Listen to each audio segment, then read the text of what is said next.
So I never do these.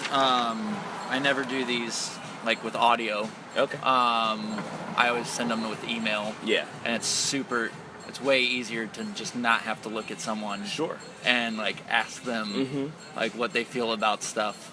Yeah. I can construct my words and make them sound like fancy and pretty. Sure. Yeah. So why did you want to have to like look at me? Like why why I don't know. I feel like at least when I read interviews and stuff, I like it when there's clearly when it's clearly not just like a call and response kind of questionnaire, you know? I feel like those I'm like, oh, it's like, oh, I could sit back and like craft an answer, you know, but I don't think that's the truest answer always, or like the most me answer, you know? Okay. Yeah. Maybe I'm making a stretch to like connect it too much to like improv and stuff, but like in that same regard, like there is some of that with improv in that like it is what you're feeling like in that moment. Sure. And sometimes I often am like, is that how I actually feel? Because I feel like if someone gives me an open-ended question, I can come up with an opinion real quick. Sure. And you see that with like social media or whatever, people just respond. Yeah. But you think that's more truthful than like someone being like, okay, what's right? What's like what should I say? And I guess I don't necessarily care about what's right, you know? So much as like, oh yeah, I want to like, I feel like if it feels real, that's a different thing than being right to me. It's like, oh, I want it to feel like a conversation, you know? Yeah.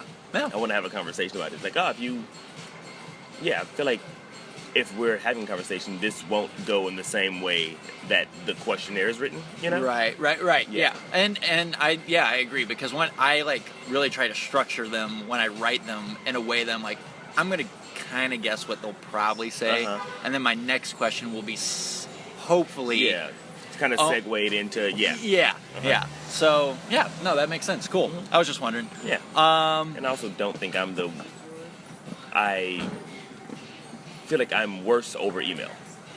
I feel like just like as a person in general, I feel like I just don't do well over email. I would much prefer to just be face to face. Yeah.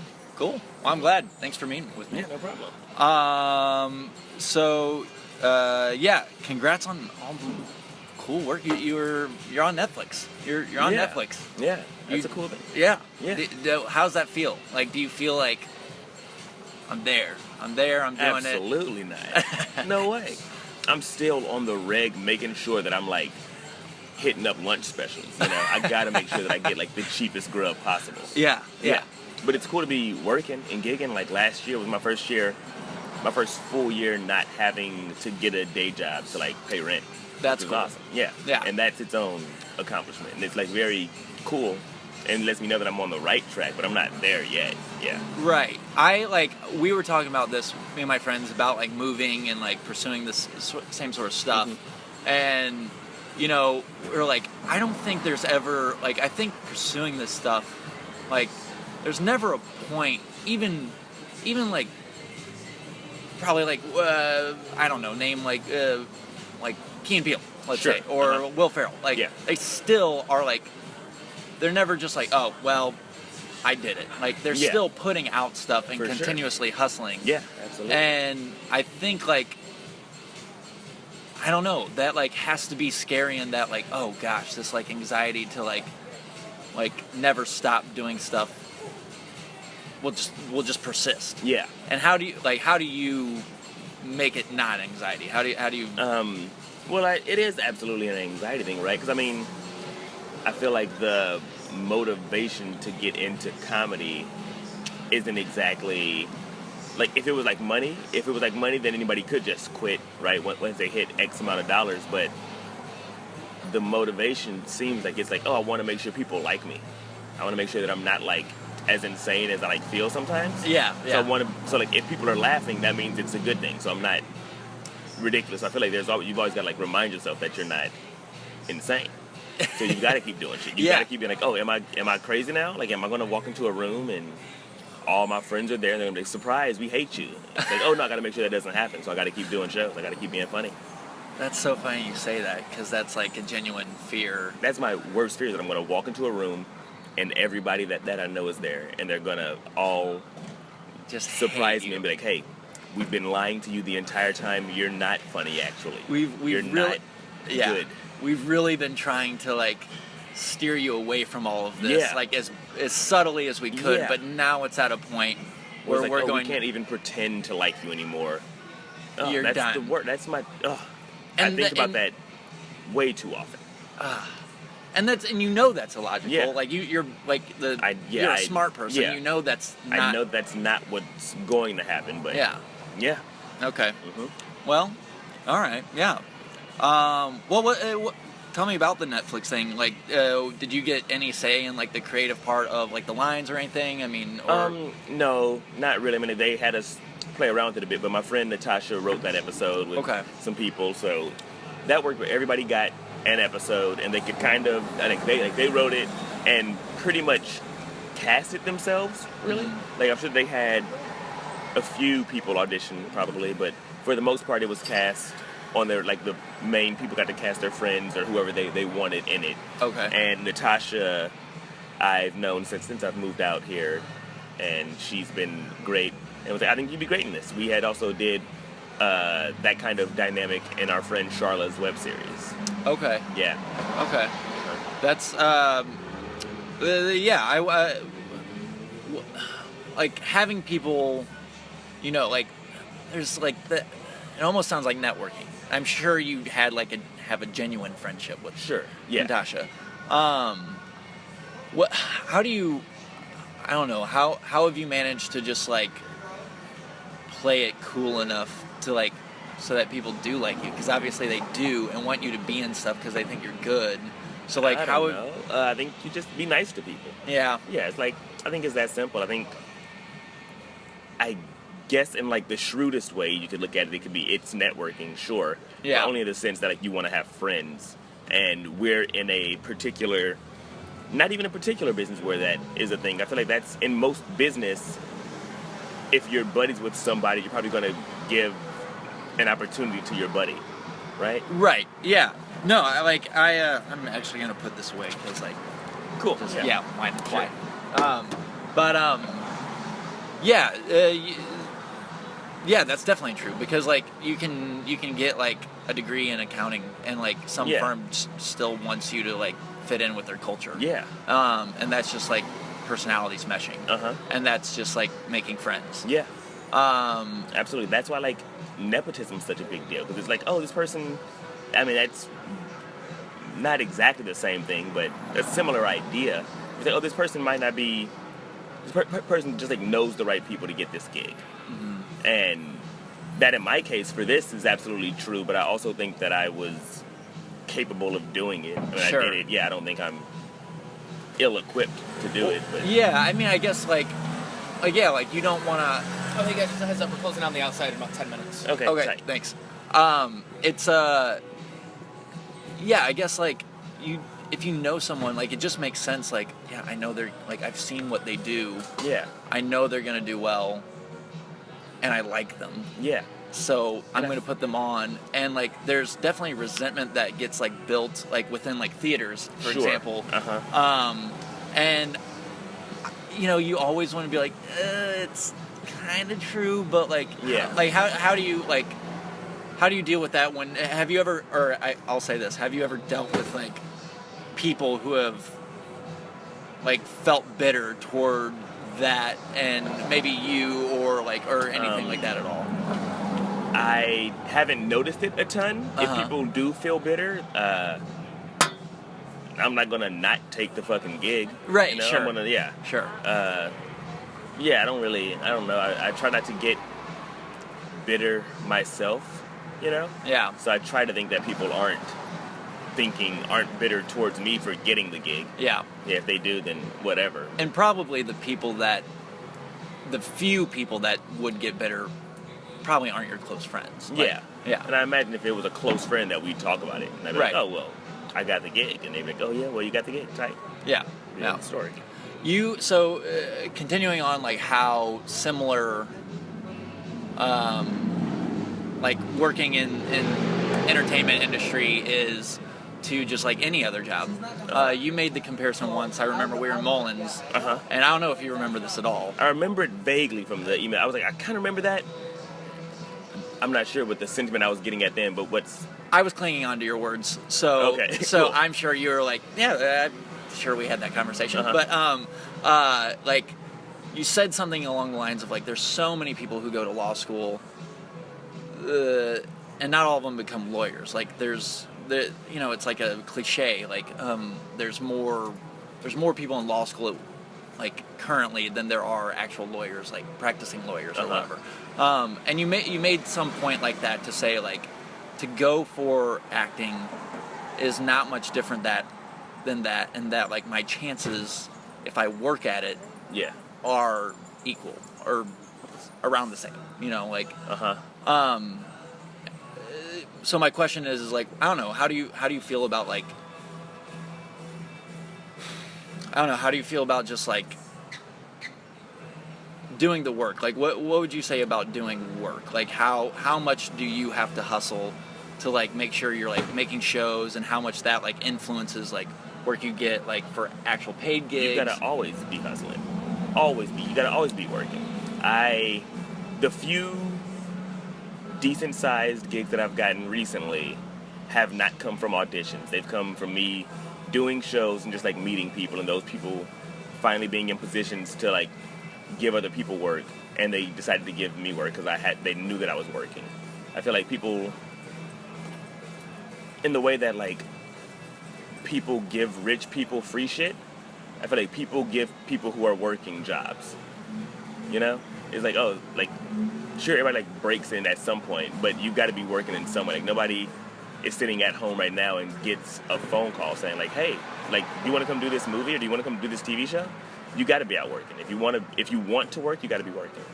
Is that what happened with the Mike Brigblia? Yeah, absolutely. Okay. Yeah, like we've got mutual friends, and I had just done a bunch of shows with my buddy Chris, and Chris and Brigblia are pretty good buddies. And Brigblia kind of just like cold called me, like, hey, like, do you want to do this? He was still writing the movie at the time, and he was like, hey, do you want to come to this reading? And I went to the reading and told him how I thought about the flick and stuff, which was very cool, and he like actually seemed to care. And then he just kept inviting me back to shoot more of the movie, or to like do more readings. And then at a show of his that I was doing with him, he was just like, hey, I wrote a part for you. And I was like, sweet. Yeah. Your name in that is, I haven't seen it. I don't think I can see it yet. It's like it's showing in different improv theaters and stuff. But I know that your name in it is Gary. Yeah. And like there's the part where Gillian Jacobs. Yes. Yeah. Yes. She in the trailer at least, she's saying improv is not this, it's you don't think, you don't do this. And there's your line, which is really funny, that you say you don't get paid. Yeah.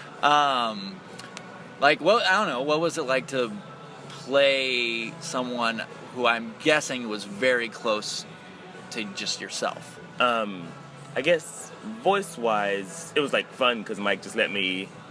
He was like, "Oh, you know these kind of people, just like have fun with this." It was also cool just because coming up, like at the stage of being an improviser that I play in the movie versus who I was at that stage is drastically different because the character in the movie, I don't know if I should even be saying, but anyway, the character in the movie is very much like, it's not a big plot point at all, it's a very small part of the movie, but the character in the movie is very self-assured, like, oh, I want to work for like this TV show, I want to do that, how do I get there? And when I was coming up, I almost thought it was like, you can't say that you want to work in comedy, you got to be down to just do improv forever. That was like my mindset. It was like, it almost felt like a bad word to say that I want to be a paid comedian somehow I got that idea in my head. What you say somehow, but I've had that thought too. Yeah. Where like you almost feel like you're betraying like the purity of the art and like. Yeah, I think because at the time I was only doing improv, and improv is absolutely an impermanent art, and I wanted to do comedy, which is which is more permanent. And I think that that was a clash of ideals that took me a while to get over. Like, oh, I like doing improv. I don't want to stop doing improv. But I also want to be a working comedian and actor and writer. And those ideas aren't mutually exclusive. And it just took me a while to get to that conclusion. And also, when you're learning improv, it's not about any time down the line. It's only about, like, being, like, here now. And, like, not thinking about the future or even the past. Do you feel like there's, like, a weird blur of, like, because there's so many people who take the principles of improv to heart of, like, you know, like, just live in the present, man, live in the present. But it's like, no, I need to, like, have a plan for the next 5 years or something like that. And so, like, to that extent, like, I feel like there's something you feed into, like, this idea of improv of, like, it's life, the yes and everything, like, you know, and then, like, so then you start to feel, like, if you want to pursue comedy, like, you're somehow, or like having, like, roles like you do in films and stuff, that you're somehow betraying those principles or that philosophy, and I don't know, I feel like that's warped, and I feel like, I don't know, I guess my question is, where do you draw the line between, like, okay, this is fun, and it does have a lot of application to real life, and, like, can, like, change your outlook on things, but also, this is just fun, like, you know, or, like, this is just, I don't know, like, do you ever have to separate yourself from it? I don't think you have to. I think some folks, it makes it easier for some folks to do that. I don't know that you have to have some hard line where it's like, if you're doing X amount of shows that are just improv a week, you're wasting time. I don't think that's true at all. Okay. I think it's person to person based on what you want to do, right? No. Like, you got to figure out what's right for you. Yeah. Yeah. So you and John made a lot of videos. You've made videos. You guys have done a lot of stuff with IFC. Not a ton of stuff. Or you have that series, Video Frogs. The Video Frogs. Those series. are really funny. Oh, thanks. Yeah, those are fun to do. Those. I don't even know how those were really headed up by Andrew Tisher and Joe Avella. Okay. So they were kind of the point people on that and relayed everything to us. Gotcha. Yeah. So, like, so you did that. Did you? This is a weird question. Did you guys get paid for those? Like, did you, like? No, they gave us a small budget for each video. Just to produce them. Yeah, I'm sure that if we were more shrewd, we could have taken a cut of that as payment. But we were like, who cares? Right. It wasn't a substantial amount that it would have been worth trying to cut back what little production value we did have, to put a few bucks in our pockets. Okay, so my question then is, like, with that and, like, videos you've done before, like, you're not getting paid, you're doing them. Do you think that's really helped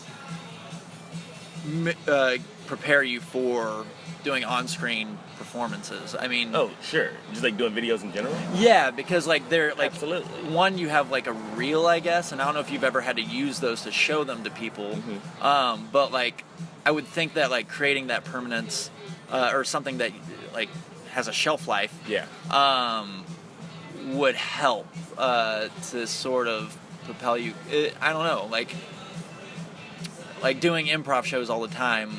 Do you think you've ever been cast because of that? Because of an improv show? Yeah. I don't know that I have, but I'm sure somebody has. I'm sure people have. Okay. I don't think I've been cast off of just an improv show. I think that I've done, but also I don't do just improv. So I figure most folks who've seen me perform have probably seen me do improv as well as something else. Okay. So I would imagine for me that factors in. But I do think a live performance in general has factored in heavily to me being cast and whatever. Okay. Does one influence the other? Like, do you take obviously you take some of your improv training and your experience there and apply it to your video work, but I don't know. Just how do the two influence each other? I don't think them as two. I don't think of them as two separate things. I think that they are all under that performance umbrella, and I don't think I try to behave differently if I'm shooting a video as opposed to if I'm on stage. I'm sure some people may, but I think of it as, it's just like a continuation of performing. It's all the same thing. Yeah, it's all the same thing. I'm sure there's more technical things for being on camera.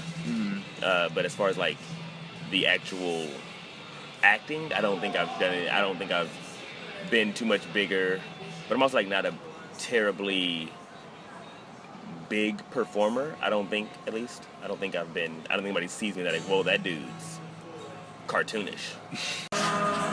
Cool.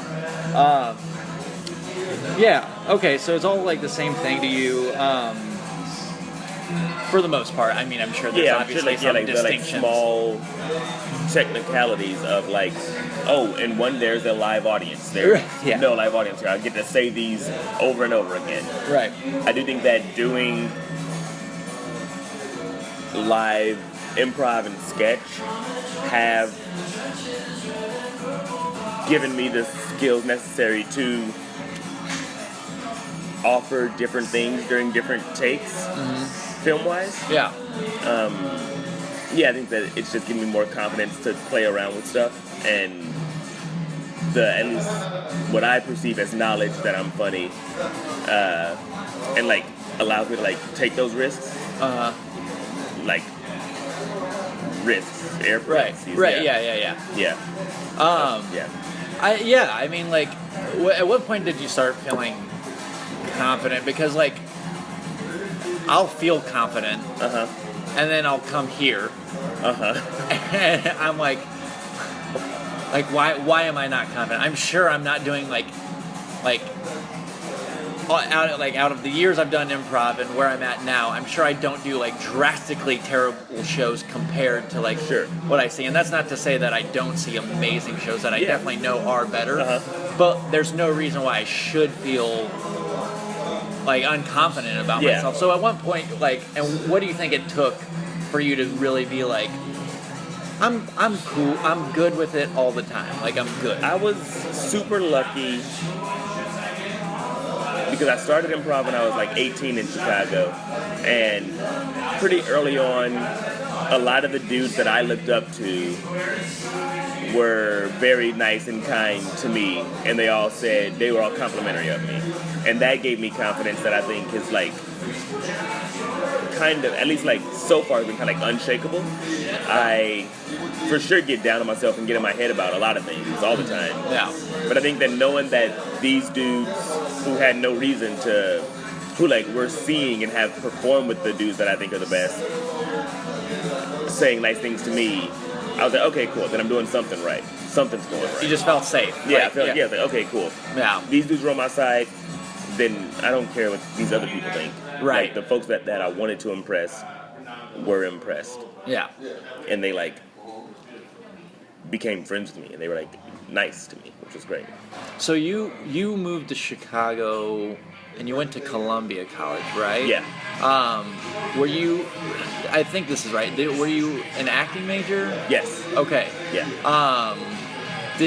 How much of that, like what was your intent coming to Chicago to be an acting major? Like, I never intended on staying in Chicago long. Okay. At the time when I was going to school, my mom is in the military and she went to war. So I wanted to move to Los Angeles to go to like a conservatory, and she told me to not go too far away from home in the event that something should happen. And I was like, okay, I hear you. I won't go too far away, but I can't stay in St. Louis. I got to get out. So why did you feel that way about St. Louis? Had you always lived in St. Louis, or? For most of my growing up, I'd always lived in St. Louis. Okay. But was also, she based out of Scott? Yeah. Okay. Yeah. Okay. So I was just like, okay, I got to get out. I don't want to be there anymore. I knew that what I wanted to do, I couldn't do there. And that's the same reason that I wanted to leave Chicago when I left. I was like, there are better places for me right now. And I knew that where I was when I was in St. Louis, I was like, I'm not doing much. I need to go somewhere where I'm doing stuff. So I was like, okay, cool. So I left St. Louis, went to Chicago. Then I'll go there for acting, and then like randomly went to a show at IO, and I was like, okay, cool, I can do this. I want to do this. I think I could be good at this. And then like signed up for classes that week. Yeah.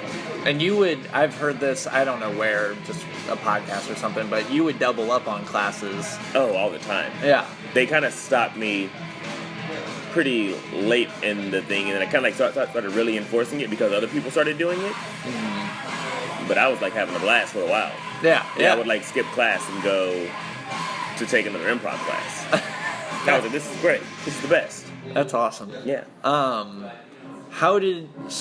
You kind of spoke to it, but how do you think each city influenced you?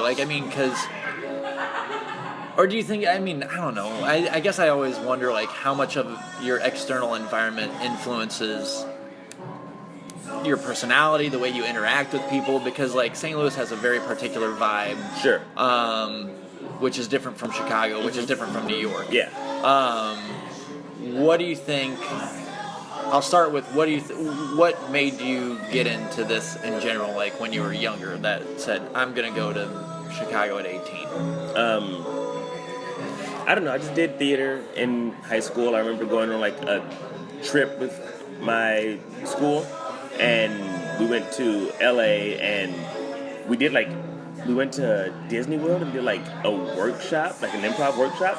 And I remember getting like a few laughs and be like, oh, I can do this. Is funny. Like I can be funny for sure. Like it's just like responding to people and being funny. I can do that. Yeah. So when I got to Chicago and saw that it was like a much bigger thing, I was like, oh, I want to keep doing that. And then I know it's like sappy and like trash to be like, oh, I really like connected with it, but I absolutely did. I like really connected with it at the time and met like some awesome people. I wasn't having the best time at Columbia, and I met a lot of very cool people that were older and had cool ideas that didn't let me get away with just like saying shit. And they were like, yeah, I feel like the people that I met at the time were the best people. I was like in a very lucky position. I was like a lucky dude. So you said you had people who didn't let you get away with stuff. I hate like being like, I don't know if patronize is the right word, but sure. like when someone won't tell me to stop or like just like no. Like why? Yeah. Like that's so.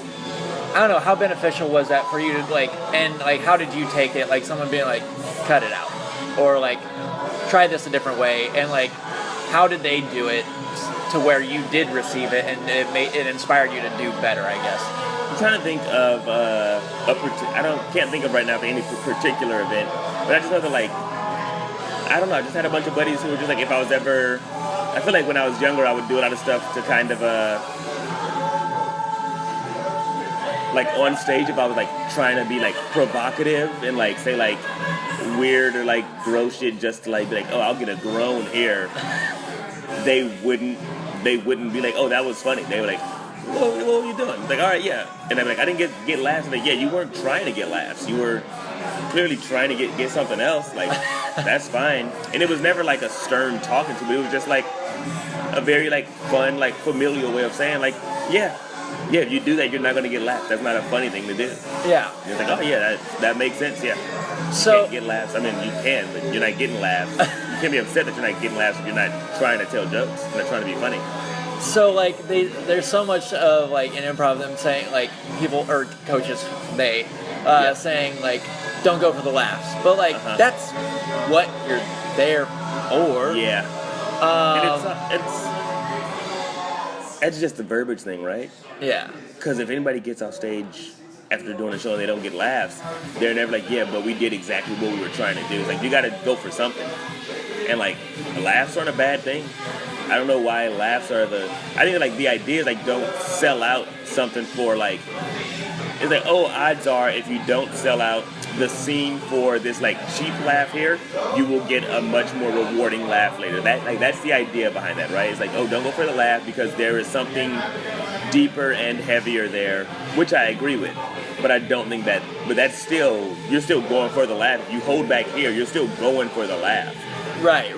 Yeah. Because your intent is to is to play the long game. Exactly. Yeah. Okay. Yeah. Cool. I think it's a verbiage thing, but yeah. Okay. Yeah. I don't know. Like, I think I asked Greg Hess that question in a workshop too, because like I know when I was in Chicago, like I was taking Jimmy Carrane's class at one point, and there was a lot of like, it felt like he was wanting us to. I'm trying not to like make it sound like I'm knocking on his class because I really enjoyed it, but you can knock on it now if you want. But edit it out. Yeah, well, sure. Yeah. No, but like I'm really not, because I really did enjoy it. But what I felt and what I was confused about was he was like, go deeper, and I feel like people really they start to open up in weird ways and tell you all of their insecurities, and that's great that they can find that safety, I think. But also, like, do you think that's people are confusing like what going for the truth in comedy is versus like you might want to talk to someone like. Yeah, I don't know. Some folks can do that and get. I mean, I guess it's whatever the intent is, right? Yeah. If somebody's truly intending to like use comedy as therapy, and it's like, okay, I guess I can't say. I mean, it's not illegal. It's not illegal to do. I can't make it. It's not my show. I can't make you do something. I don't know. I feel some folks absolutely are taking a more therapeutic approach, right? Which is fine. Like there's a place for that, and that's tight. Like that's a very cool thing. There are some folks also on the opposite end of that are so removed and doing such science-y, like they're so like cold and it's like, oh, that's not fun to watch either. It's like there's some middle ground there, but so folks do it. Yeah. So there's this like, okay, this is kind of a tangent and but like there's this book. It's about the metaphysics of quality. Okay. A lot of it was over my head. Okay. But this guy, he What's wrote it in this. It's called Zen and the Art of Motorcycle Maintenance. Okay, gotcha. And it's this guy. He went to the University of Chicago for philosophy and all this stuff. But basically, it's about the metaphysics of quality and trying to nail down like how to define quality. And a lot of this that like you're talking about before, like so much of it is like this balancing of like, well, it's not necessarily this and it's not necessarily that. There's not like a right or wrong answer, but you definitely feel when something is good. Oh, absolutely, yeah. And this guy ended up going crazy, by the way, and like had to like get electroshock therapy and like all I really get. I'm bad at reducing books to like a very simple core. Yeah. But like what I got from it was why like, I write the book, right? I get. Yeah. Because you have to read the whole thing in order to understand it. Yeah. And when someone asks like, "What was it about?" You're like, I guess this. But I don't know. How much do you have to like constantly like go back and forth between what you think is good or like good work and just like I don't know, shitty work, like shitty work being what? Just like how you feel about it. I mean, because you can't define it, like right, like sure you can't. I mean, I want to be doing good work all the time. Yeah. But also, this is a conversation that I've been having with a buddy recently, where we were talking about like she's like a stand-up pal, and we were like, oh, when is it okay to just be like, oh, this is like a set, but I'm just kind of goofing off. I'm not really running any jokes. I'm not tightening anything up. I'm just kind of like fucking around for a couple minutes. And when is that okay? And when is it not? And we're like, I guess we wound up just saying, I don't know, man. Like whatever you feel like it. It's true. It's hard to. I feel like when I was younger, I used to be very into everything mattering a ton, and I think I burnt myself out on that and like I wasn't able to like truly. I was probably honestly doing better, funnier stuff more consistently, but I don't think I was like feeling as good about it, because even after I did a good show, it was like, okay, cool, how can I do that better? But now, if I do a fun show, I'm like, oh, that was fun, cool. And if I do a bad show, I'm like, oh, that was a bummer. You don't try to break it down into like, oh, what should I have done? I don't, because I know what I should have done. I should have been funnier. If I do a bad show, it's easy. That show would have been better if I was funnier. Like, yes, like I know, yeah, I shouldn't have been doing that. There's nothing new. There's no new developments in comedy. You know, there's no new developments in people. It's like, okay, yeah, you know, like, oh, that's exactly when it went wrong. I probably shouldn't have been like doing X in the scene. It's like, yeah, like that's fine, cool. I'm not going to be in that situation again probably, because it's improv. It's like we're not going to be in that show again. That show's gone. No. Yeah. Okay. What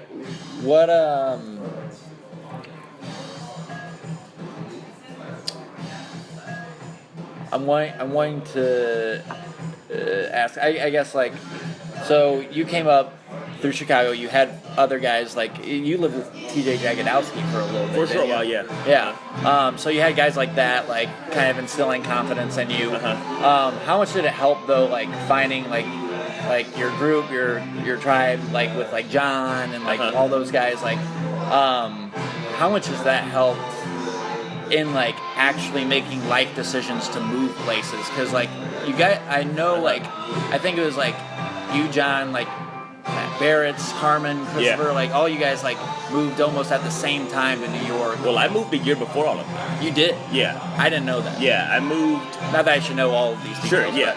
Yeah, but I moved almost a year before them, and that was tough for me, just because I was like, oh, these are my guys, I gotta go out to New York City alone and be lonely. And, like, effectively be like nobody again, which is fine. But it's great to have them out here now. But at the time when I moved, having such, like, tight friends made it a lot tougher, just because I knew that I had to move. And I was like, I'm not gonna ask these other dudes to move because they're, like, having a good time. They're not in the same place as me. So I had to do what's right for me. Yeah. Okay. It's like, I mean, how'd that feel for, like, the year you were here by yourself? Like, it took a few months. I got here, I was very sad. I moved here right before Christmas, and then just stayed here, and it was so sad. I had no friends. Well, the friends that I had were all, like, busy doing comedy work because they moved out here with jobs, which was tight.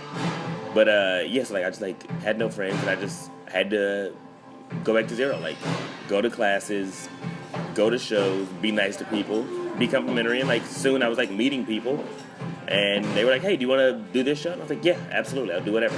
And you start over. You go do shows, you make new friends, yeah, and that's it. There's not much else to it. Like, if you want to go, you got to go. Have you ever felt like you moved somewhere because you knew, like, you would benefit and grow more by moving there, like New York, and then been like, but then I want to take it back somewhere else? Or you're just like, I know, I want to be in the thick of it. I want to be in the thick of it. Yeah. I've never... When I moved to Chicago, I knew I wasn't moving back to St. Louis. When I moved to New York, I knew I wasn't moving back to Chicago. But that could all change. Who knows what'll happen? Yeah. You know, yeah, somebody... Maybe my, like, mom will be sick and I'll have to move back to St. Louis to, like, look after her. You know, that's the thing that happens. How do you, like, that's something I don't know, like, my parents, they're right now, I mean, they're only 4 hours away. Yeah. But, like, I think about, like, when I contemplate moving with me and my girlfriend, like, her family's close. Yeah. She has a good job. Like, and, like, to ask her to that's be like, to be like, hey, would you want to go do this so I can, like make sure people, like, tell me I'm funny? Like, you know. That's real. That's so real. How do you balance that stuff? Like, being away from your family and friends, and, like, I know you're going to visit them in St. Louis. Yeah. I luckily haven't had to do that too often. When I left St. Louis, my family was very supportive because they were like, oh, we know that you want to go do stuff that you, like, probably, like, can't do here in St. Louis. And they've been understanding and very supportive the whole time. When I left Chicago, it was fine because, like, everybody else there was doing comedy. They're like, oh, yeah, you got to do what you got to do. it's not. It's never really been like a discussion, never been a thought for me. I was always like, I kind of got to do this. I'm sure if something had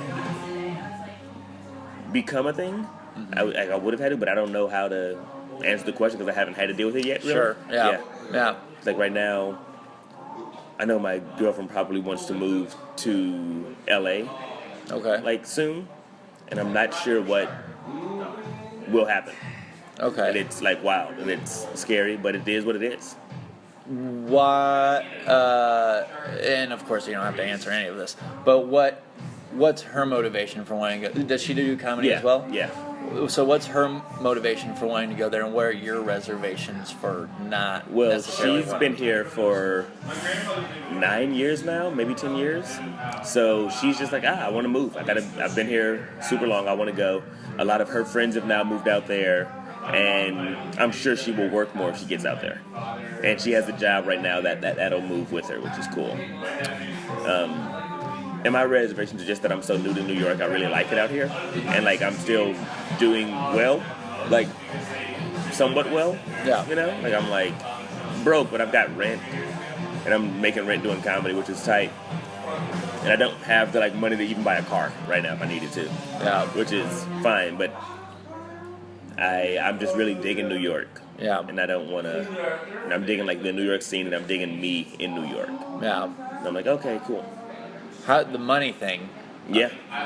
That's such a sucky, shitty thing to have to, like... Yeah. Like, but it's real. It's real. But I don't know. How do you handle that? Because I'm terrible about it. I'm like, I need to be, like, safe. But, like, the way I've tried to, like, reconcile is I'm like, my parents, as comfortable as they ended up being, they never stopped having bills in their mailbox. Yeah. I don't know. I've never needed it and not been able to get it, you know? So I don't worry about it too much. Like, I hate being broke, but I know how to be broke. I know how to, like, buy groceries cheap and, like, make shit last. And I'm confident that there will be more soon. So I'm like, okay, yeah, I don't worry about it. I try to, like, try not to waste money. But I'm like, who cares? It's money. It'll come back. Yeah. Yeah. I wish I was that. I wish I was that okay with it, because, like, I'm in a full-time job right now. It's really cushy. I work at WashU. Okay, tight. And so it's great atmosphere. And then there's, like, incentives, like, they'll give me money to, like, put a down payment on a certain neighborhood that they want you to live in. Okay. But it's like, I want to move one of these places, but I'm like, is that worth? Yeah. I don't know. Like, how is that selfish of me? Like, to want to go be funny. Do you ever feel selfish for wanting to go? Like, I mean, I know you have to do what you want to do. Yeah. And people will always be encouraging of that. Yeah. And, like, my girlfriend very much is too. But I can't help but feel selfish. Absolutely. It's probably absolutely selfish. I don't know if that means it's wrong or bad, right? It's like, I don't know if those are synonymous. So being selfish and wrong? Yeah. Like, at some point you've got to look out for yourself. At some point you've got to make sure that you've got food to eat, right? I don't think that's a bad. I'm not saying that these are the same exact things, but right. At some point you got to do what's right for you. Because not to say that you shouldn't be thoughtful of other people's feelings and, like, what other people need, because people need things also, right? And everything doesn't revolve around you and all that. But will you not doing X lead to you being severely unhappy? Will it lead to you being, like, making bad decisions in the future or something, right? Yeah. It's like there are people, as Hollywood has told us to believe it, who choose not to, go to Europe to dance. And because of that, we're led to believe that they end up cheating on their spouses in their 50s because they decided not to do this thing that they loved, and they let this light inside of them die. They chose to let that die. Yeah. Which is fine. Which is the choice that they make. Yeah. But that's something that if we apply these ideas of improv to our life, then it's like, oh, yeah, who cares? You just have to make a choice. You've got to make a choice. And once the choice is made, you got to move forward. Whatever the choice is made, you got to move forward. There is no right choice. Yeah. And even if you choose a thing, you can change that later. Right. Yeah. It can transform. Yeah. Yeah. Yeah. It's like if you wanted to like get a place now, get a place. And then if you want to move, then fucking move. Sell the place and move. If you want to move now, move. If you, but make it a choice. Because at some point, if you don't choose, a choice will be chosen for you. Fuck. Yeah. Yeah.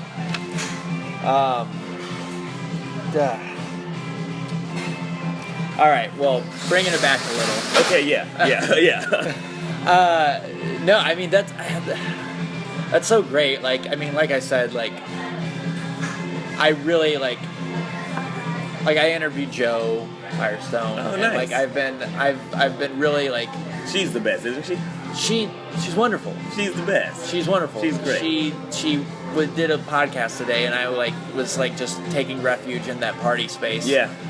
Because I was sick of walking around. Yeah. And she was on this podcast, and there's there's a audience of people, and she waved to me. Yeah. And that just made me feel really good. Yeah, she makes you feel special. Yeah. It's great. Yeah. Yeah, she's wonderful. She's wonderful. I brought her up and interviewing her as just being I really look up to certain people, and being able to interview you guys really is my own, it's for other people, but it's so much for me. Sure, I mean, yeah. I get it, yeah. Yeah, and at least in Firestone's case. What do you mean? I get that you interviewing Firestone would be a very cool personal thing. Oh yeah. Yeah. Oh definitely. Yeah. And it also helps that you two are from St. Louis, and I just pimp that up. Yeah. How do you feel about St. Louis people just being so St. Louis? How do you feel super tied to the pride of St. Louis? I mean, I like St. Louis sports teams. Okay. I don't know. This is just a garbage question. I don't know. Curious. I like Red Hot Riplets, you know. Okay. I like that stuff. That's cool. Yeah. Yeah. Emo's Okay. Pizza's tight. Sweet. Yeah. You do like it. You don't think you don't think it's trash? Oh, I love it. Okay. Yeah. Me too. Yeah. All right. I just wanted to say all that. Your role on the Chris Gerhard Show. Did you get to write that, or did you improvise that? Most of it was improvised. That's actually a thing that Joe Firestone wrote. She wrote in a part for me to come on and do the chef. Her and Drew Johnston wrote it together. Wrote this part for me to come on and do this thing as the chef. And they're like, oh, we kind of want you to hit these beats. And they gave me 2 or 3 specifics to get out. And they were like, oh, these are the circumstances. And they were truly nice and just be like, yeah, but you're funny. Get this out and go off. Do whatever else you want to do. And yeah, they let me. We did it once during a rehearsal, and then they let me shoot it. And I was like, all right, cool. It was great. Was that episode right after or right after John's episode? I think it was a few after John. Okay. Yeah. Okay. Yeah. So that show's structure is kind of pretty loose as well. Yeah. Have you done anything else with them aside from that? No, I wrote for it a little bit last season. Okay. The first season I wrote for it a little bit. What's that? What's it like to be I guess I should say brainstorm. Yeah. Yeah. Well, that's what I'm wondering is I would love to just end up writing for a show. That's why I always tell people are like, oh well, yeah, you're gonna be great. You're gonna take over the world with comedy. I'm I just really just want to be on a staff. Room. Yeah, All just right, be in a room and just be with creative people and but I hear so much about people being oh, I wrote for them for a little bit. Yeah. How does that work? Where? Well, that happened for me because I was covering for a writer. Oh, okay. Yeah, so they were like, oh, this writer's gone. Do you want to write for a few weeks? And I was like, absolutely. Did you feel like you were being like almost like let's see how he does sort of thing? Or? No, I didn't. Okay. I didn't. I did. Yeah, I felt pretty sure going in. It was like, oh yeah, it's only going to be this long until they were very straight up. We're like, oh, until this writer gets back, you'll be here. And I was like, all right, cool. I can live with that.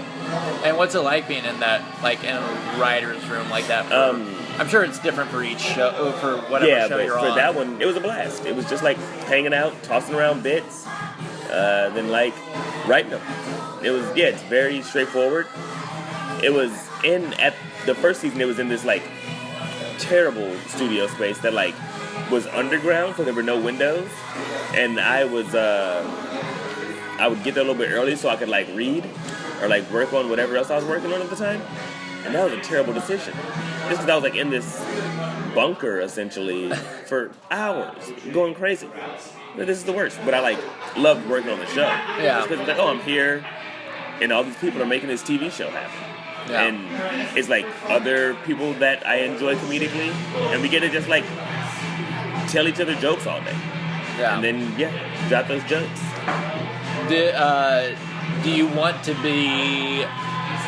I don't know. Do you want to be a writer more than a performer? Do you want to do both? Do you like? You know, I would love to do both. Yeah. Love to do both. Yeah.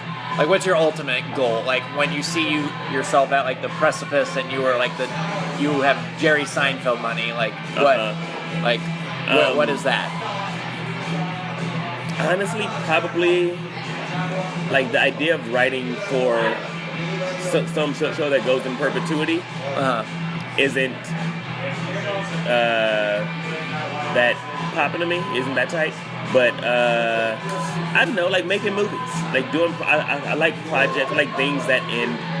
That's a cool thing to me. Where it's like, oh, here's a movie. The movie's done. Tight. Do you think that's easier to write towards? Because I feel that way. Like, it seems very daunting to me to have to create a world that like just goes on for a long time. And I'm not sure that that's your motivation necessarily, but like, I guess there is some satisfaction in being like, oh, resolve. Like, yeah, I think on some level, absolutely. I also just think I don't have the attention span necessary to work, to like do a thing where it's just like, oh cool, let's do the same thing but a little different. It's the same thing but a little different. I'm like, all right, cool. Could you, so like for like sitcoms, I know like they always want like, well, I don't know exactly what they want, but like from what I gather, they want like spec scripts of like, how would you write our show? Like, you know, do you see yourself fitting into that mold ever, or do you like? Because I would like to be able to. Really? Because I don't think I have. Like, I feel like my talent lies way more in like creating my own stuff because I know what my voice is. Sure. But the skill set to write towards someone else. Like, I also think like now a lot of like shows are staffing based off of like original pilots. But even so, I think I could like write a different show. I think I could write a show for somebody else. Okay. Yeah, I think I have that capacity, absolutely. How much do you and John still collaborate? Oh, a ton. Yeah. A ton, yeah. Me, him, and Carmen do a lot of stuff. Me, him, and we all do a bunch of stuff. Okay. So, yeah. Connor, O'Malley. Yeah, as well. like, we're all around. Yeah. Yeah. Everybody's doing a ton of stuff together. Yeah. You guys are great, and like, I don't know, like, how nice is it to have someone like a group of people? It's unbelievable. It's truly unbelievable to have people around that you enjoy and respect, who enjoy and respect you, and you're like friends with. It's like it's not a work relationship, and even when we're doing work, it doesn't feel like work anymore. Like there are times where we have to like sit down and like pound stuff out, and we're still getting like dumb arguments about shit, but it's the best. Those dudes are the best. Yeah, it's unbelievable to have like the crew that I've got. Yeah. Yeah. I could not be luckier. Was that hard? Or or how long do you think it took before like you felt like you had like a group like of people that you really? It depends on when you start looking. Like I feel like we kind of all just fell into each other organically. It wasn't like a thing that happen necessarily, and we were just lucky to all be in the same place at the same time. Yeah. Yeah. Okay. Cool. Well, I'll only ask you a couple more questions. Because, yeah, you've given me a ton. Let's see.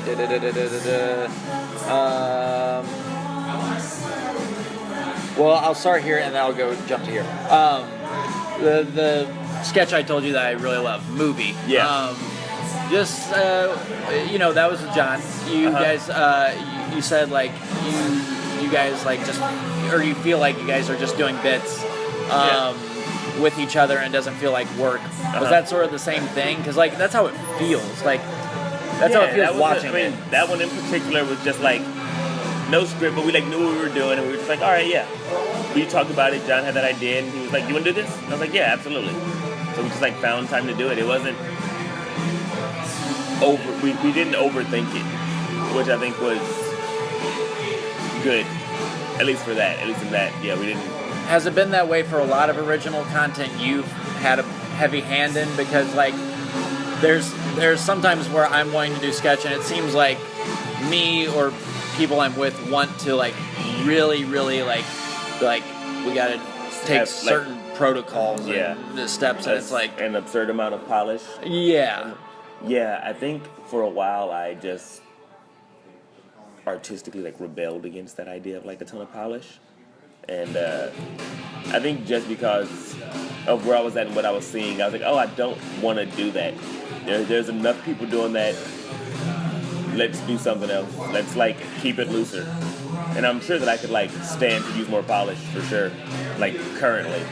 But yeah, I think that at the time we just felt like that's what we wanted to do, and we like didn't feel the need or the pressure from anybody else to like clean it up, which was good. Yeah. Kind of liberating, I guess. Yeah, absolutely. Yeah, just to focus on the comedy, I guess. Yeah. Okay. Yeah. Okay. So great to be able to like, we want to just tell these jokes. Let's just say the jokes and put it together in what we think is the funniest way. That's fun. Yeah, and not feel the need to tell some story or yeah. Right. Okay.